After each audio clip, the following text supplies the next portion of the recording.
छत्रपती शिवरायांनी आपल्याला रडायला नाही तर लढायला शिकवलंय. आपण ह्या मराठी मातीत महाराष्ट्रात जन्माला आलोय, पण आज ह्याच मातीत आपल्यावरती शारीरिक दुखण्याने रडायची वेळ आलेली आहे. आज दवाखान्यांमध्ये गच्च गर्दी.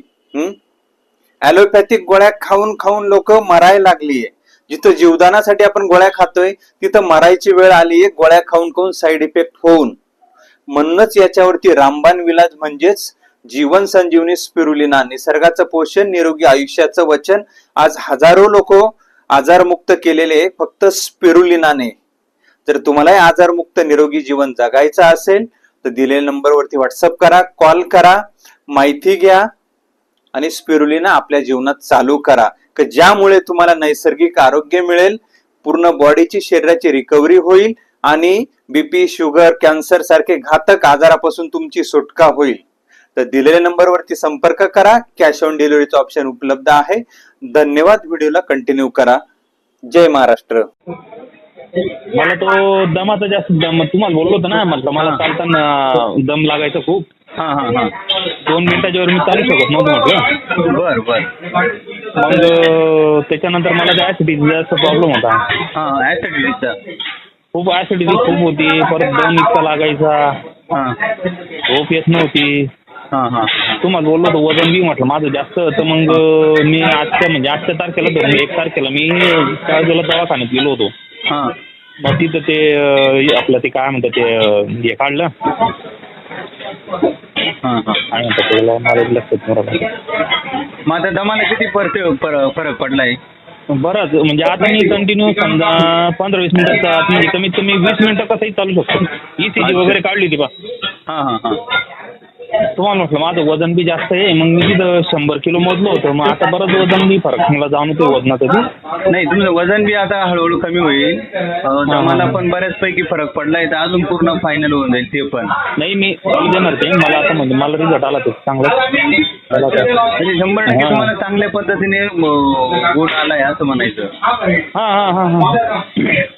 बराच काही म्हणजे मला जो झोपेचा विषय होता, म्हणजे झोपही व्यवस्थित होत नव्हती आणि चिडचिड जास्त होतं, दम जास्त लागायचा. 2 मिनिटं जरा सकाळी उचलपटक जरी केली किंवा थोडंफार दगदग झाली किंवा धावपळ झाली तर ते एकदम छाती भरून यायची, दम लागायचा आणि त्याच्यात ऍसिडिटी वाढून जायची. म्हणजे ऍसिडिटी कव्हर झाली तुमची? ऍसिडिटी बरंच कव्हर झाली ना. ऍसिडिटी कव्हर झाली, दम लागणं कव्हर झालं, झोपी चांगली येते. म्हणजे मी जेवण झाल्यानंतर 2 मिनिटं सुद्धा चालू शकत नव्हतं. आता म्हणजे कमीत कमी 20 मिनिटं 25 मिनिटं चालू शकतो. नाही, अजून बॉडी एकदम म्हणजे हलकी होऊन जाईल तुमची. म्हणजे स्वतःला मला म्हणजे बरं वाटायला लागलं ना. नाही, म्हणे तुम्हाला बरंच रिझल्ट आला म्हणे. मग मला की एकदा म्हटलं घे बाई तू बी घेऊन टाक. मग तिला एक डबी देऊन टाकली ती. म्हटलं माझ्यात नको वाटा काढून मी करायची बोलतो. ते मॅडम अंगणवाडीत आहे ना, मग त्यांच्या अंगणवाडीचे दुसरे कर्मचारी ते म्हणे बाबा जरा चांगला रिझल्ट आलाय म्हणे. मग म्हटलं मग मलाही मागून द्या म्हणे. म्हटलं ठीक आहे सरांनी मी टाकला होता तसा, मी बोलतो म्हटलं सरांशी. तुम्हाला 50 किती दिवसात 2 महिन्यात पाठवू तुम्हाला? नाही, मग माझ्यासाठी असे एक्स्ट्रा त्याच्यात टाकून द्यायच्या आणि त्या मॅडमांचे 2 म्हणजे असे 3 डबे पाठवून द्यायच्या. ठीक आहे, चालेल. मग मला मी ना QR कोड टाकतो, मला फोनपे करून द्या. बरं, मी कुरिअर करून देतो. तुमचा ॲड्रेस परत मला रिपीट करून द्या. हो चालेल. 8 दिवस सोपून घेत आहे. BP किती झाला म्हटले? 138-80 नॉर्मल. 138-80 आणि अगोदर किती असायचा? आज 140-80. 140-80. अच्छा, मग किती दिवस झाला म्हणायचा? मग आता 2 MM कमी झालं ते आहे का? 2 जास्त. तर 8 दिवस झाले ना आपण घेतोय गोळ्या. होईल ना. बाकी मी त्रास तुम्हाला आता थकवा वगैरे वाटत नसेल? संध्याकाळ झाली ते थकत नसेल तुम्ही? नाही, काहीच नाही वाटत नाही काय. आता मी पहिले 10लाच झोपायचो. जेवण झालं का लगेच झोपायचो मी पहिलं. आता नाही तसं काही, पण गोळ्या पण बंद होतील ना या. गोळ्या पण बंद होतील आणि झोप एकदम शांत येत असेल पुन्हा. आता अंग वगैरे काही झोपायचो त्यावेळेस. आता काय एवढं मी जेवण केलं की लगेच झोपायचो. हा. पण आता जे आहे ना आता व्यवस्थित काही वाटतच नाही काय असं. तरी वाटत असेल असं एकदम फ्रेश वाटतं आता काही नाही. हा. म्हणजे काही कमी तुम्हाला रिझल्ट जाणवायला लागला, होईल क्लिअर, काही प्रॉब्लेम नाही.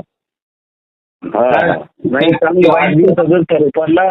आणि त्या मॅडमने पण तुम्हाला फोन केला असेल ना. हा पाठवलंय त्यांचं आज. हा आणि आता मी ते पाहुण्यांकडे गेलो निमगाव जाळीला तर त्यांना सुद्धा तुमचा फोन नंबर देतो. त्यांना पण पाहिजे बीपी आणि शुगर पाहिजे त्यांना. चालेल त्यांचा पण फोन येईल तुम्हाला. त्यांना आता फोन देणार आहे नंबर. हा चालेल. काय ते मॅडमला पाठवलंय ते काय नाव होतं कविता काय नाव होतं ना त्यांचं. आडनाव मला नाही माहिती. कंबरेचा आणि गुडघ्यांचा त्रास होता ना. कंबर आणि गुडघे. अच्छा, कंबर आणि गुडघे दुखायचे का? हो आणि अजून एक थोडासा प्रॉब्लेम चालू आहे थोडासा. तो होईल का सॉल्व? लगवेला उठावं लागतं. हा. तरी बऱ्यापैकी फरक पडला असेल तुम्हाला. हो बऱ्यापैकी म्हणजे 50%. हो नाही कंटिन्यू करा, होईल ते क्लिअर. कंट्रोलमध्ये येतं आहे ते. काय होतं जास्त जुनं दुखणं किंवा प्रॉब्लेम असेल तर मग ते रिकवर व्हायला इथे औषध नाही आहे, सप्लिमेंट आहे, पण हळूहळू रिकवर करता येईल असं. हो बरोबर. असं मला मला इफेक्ट आहे ना पूर्वीपेक्षा पहिल्यापेक्षा आहे ना कळतोय ना. म्हणजे मला जाणवत आहे ना काय रिझल्ट आहे असं. त्याच्यामुळे मग कंटिन्यू चालू करून घेऊ असं. नाही चालू करा, त्याचा काही कुठला इफेक्ट नाही, काही त्रास नाही. आणि व्यवस्थित तुमची तब्येत डेव्हलप होऊन जाईल. आणि सप्लिमेंट म्हणून शरीराला 2 ग्रॅम घेणं काही विशेष खर्च नाही ना. बरोबर चालेल. हो रिझल्ट दिसतोय तर कंटिन्यू करा, बरोबर जाल तुम्ही. आता 50%, 70, 80, 100 पर्यंत जाल, काही इश्यू नाही. चालेल. मला ऍड्रेस रिपीट करून द्या. व्हॉट्सअपला टाकून देईल उद्या मी. ठीक आहे. हो मी करतो. सकाळी टाकतो मी व्हॉट्सअपला. बरं हा सकाळी टाका किंवा फक्त मला हाय करा.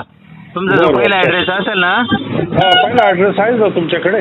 हा का त्याच्यावरती टाकू. हो त्याच्यावरती टाकून द्या ना बिंदास, काय अडचण नाही. बरं ठीक आहे चालेल, टाकतो मी सर पहिल्या ऍड्रेसवरती. हो चालेल. ओके दादा, धन्यवाद. मी काय म्हणतो पण परत 2 हे द्याल का डब्या? हा कंटिन्यू करा तुम्ही, जोपर्यंत 100% क्लिअर होत नाही ना कंटिन्यू करा. आणि पुन्हा थोडाफार गॅप द्यायचा, परत कंटिन्यू करायचं. तुम्हाला दवाखान्याची गरज लागणार नाही परत. आणि कुठलाही प्रॉब्लेम बीपी शुगर काहीच उद्भवणार नाही. ठीक आहे. हो चालेल. ओके दादा, करतो. ओके.